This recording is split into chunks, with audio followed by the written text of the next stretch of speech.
like I said in the intro, on January 3rd, a brother named Keenan Anderson, who is a black man, he's a father, he's an actual history teacher, right? So we got to humanize this brother. This brother was a history teacher. Coincidentally, he's the cousin of one of the Black Lives Matter founders, to my understanding, as well, which is inconsequential. That's just irony, if anything, because this is a man who also spent a lot of time involved in that movement with his cousin. So he was aware of everything that was going on. So on January 3rd, a car accident happened.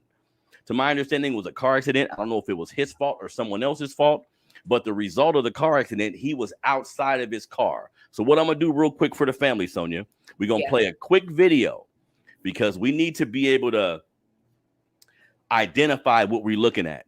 Yeah. And you're not going to tell me my eyes is lying. That's what you're not going to do, right? So we're going to take a quick moment. We're going to look at this video because RIP to our brother, man, because this was unnecessary. Time and time again, we keep seeing these unnecessary murders. But if we are quiet and docile, that's definitely not going to change anything, right? So I'm going to play this video for real quick. I'm going to mute myself as well. Let's get into it. Get off to the side here. Get on the street. Hey, stop right there. Get up against the wall. I didn't need to. Get up against the wall. Get up against the wall. Get up against the wall real quick. Please. Stay down for me. Hey, hey, stay here. Stay here. Sir, I need some water. Can you get some water? Please. Stay here. I'll get you some water here in a second, okay? Please. Just have a seat up against the wall there, yes, okay? Have a seat against the wall. Sir. Have a seat against the wall here. Everybody got to see me, sir. Have a seat I don't want against to the be in the wall black. over here. I want people to see me. Sir, okay, you can Please, sit right there then. Please. I don't want you in the road. Come here. I don't want you in the road. Come here. Please. Come here. Please. Come here. Please. Please. Come here.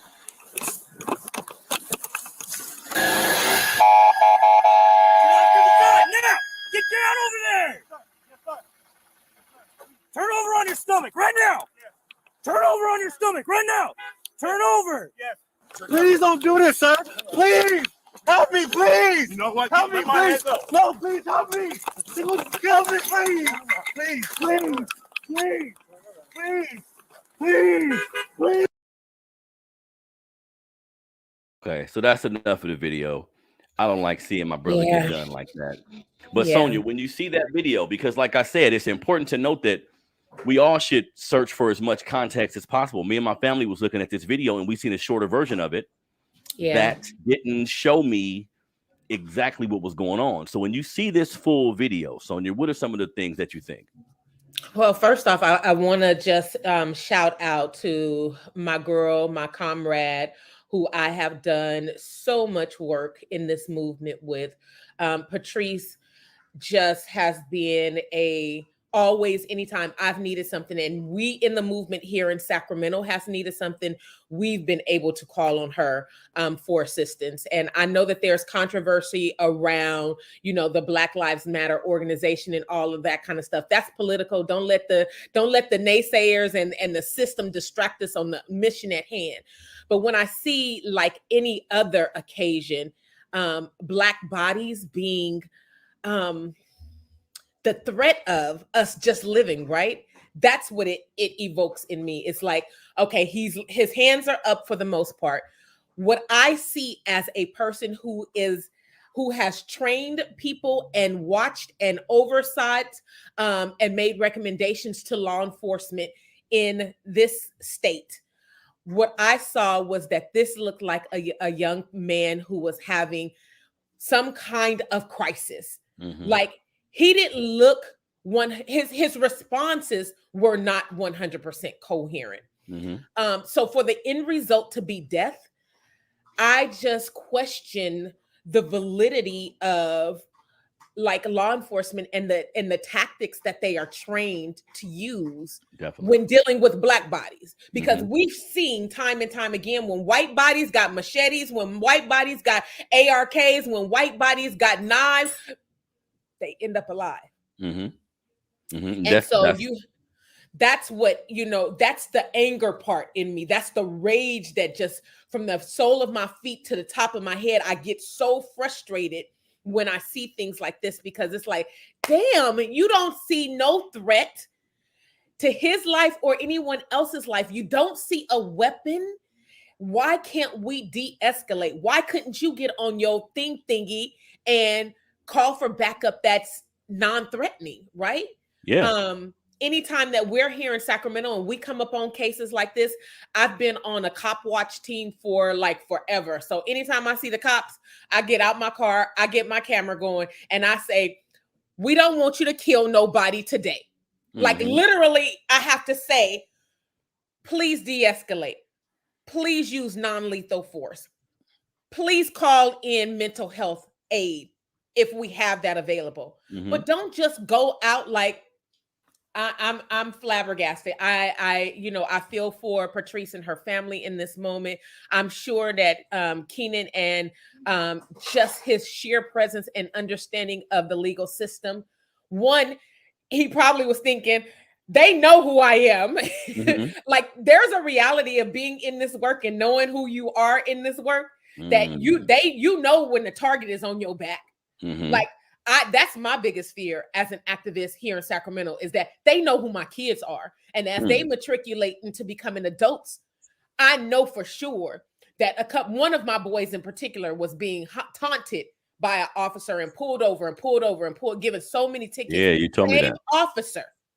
So I'm sure that LAPD knew who he was and his association, and the disdain and hate that they have for activists like myself and Patrice is just, it's unfathomable. It's unjustifiable. But definitely. Yeah. And looking at that brother, he needed help. And watching that video, we seen multiple times, Sonia, there was de-escalation moments. There was moments that you could have stopped walking forward. He's sitting down, back up.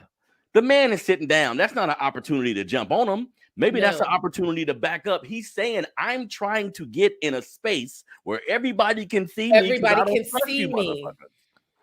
Are we not aware, as LAPD, any PD in America, we do not trust you guys. If you don't know what be going on. So calm down. Back up. And one of the other things that just struck me is that initially the officer's voice was calm and he sounded like he was being helpful. The moment that he was in the middle of the street, he was like, get on the ground. Yeah. That is in the mind of a person who's going through whatever. So if there was for example, if there was a car accident, whoever's fault, that's neither here nor there. That's still trauma, right? To our bodies, our psyche, our whole energy. Definitely. And so if we're talking about what are we doing in moments to make sure that people are safe, I think that we can have a greater conversation around safety in this country, right? Because we can go into any spaces, and because of the color of our skins, somebody who's not as melanated as us, who are melanemic, as my sister girlfriend Karen Hunter always says on her show, they have a fear because of Black skin. And so when those encounters happen, let's talk about safety, because your fear is going to make me be unsafe. Your fear in any moment can get me fired, kicked out of a place, arrested, or shot and killed. Yep. That's the reality that's so huge. And we're not looking at a large crime being committed here. If someone just was in an accident, let's say it's even my fault. If I'm acting erratic, I'm under the impression that cops, being in this job, you've seen people act like this before. You've seen people erratic. You see people that's been on drugs or whatever the case. Back up. Give the man some space. And when he's fighting you, give him a little bit of space. Because at the end of the day, we're looking at another brother who's lost his life in this manner. And me and my son was talking about it. He made a good point, Sonia. What do you think about, in certain situations, cops showing up with, it's two people in the cop car. One of them is a cop. One of them is a mental health professional. Absolutely. So we've been fighting for that here in Sacramento.